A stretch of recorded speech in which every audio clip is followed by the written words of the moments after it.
ఢిల్లీ ఎర్రకోట వద్ద మెట్రో స్టేషన్కి దగ్గరలో కారు బ్లాస్ట్ అవడంతో చనిపోయినటువంటి మృతుల కుటుంబాలకి కాంగ్రెస్ పార్టీ తరఫున ప్రగాఢమైనటువంటి సానుభూతిని తెలియపరుస్తున్నాం. ఉగ్రవాదానికి వ్యతిరేకంగా ఈ దేశంలో ప్రధానమంత్రులుగా పనిచేసినటువంటి ఇందిరాగాంధీ, రాజీవ్ గాంధీ వాళ్ళ ప్రాణాలు సైతం ఈ దేశం కోసం ఇవ్వటం జరిగింది. కాంగ్రెస్ పార్టీ ఇది ఉగ్రవాద చర్య అయితే దీన్ని తీవ్రంగా కాంగ్రెస్ పార్టీ తరఫున ఖండిస్తున్నాం. ఈ సంఘటనకు బాధ్యులు ఎవరైనా సరే కఠినమైనటువంటి చర్యలు కేంద్ర ప్రభుత్వం తీసుకోవాలి.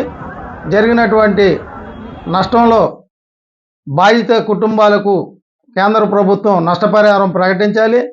దేశవ్యాప్తంగా ఇటువంటి చర్యలు పునరావృతం కాకోకుండా కట్టుదిట్టమైనటువంటి చర్యలు తీసుకోవాల్సిందిగా కేంద్ర ప్రభుత్వాన్ని కాంగ్రెస్ పార్టీ తరఫున డిమాండ్ చేస్తున్నాం.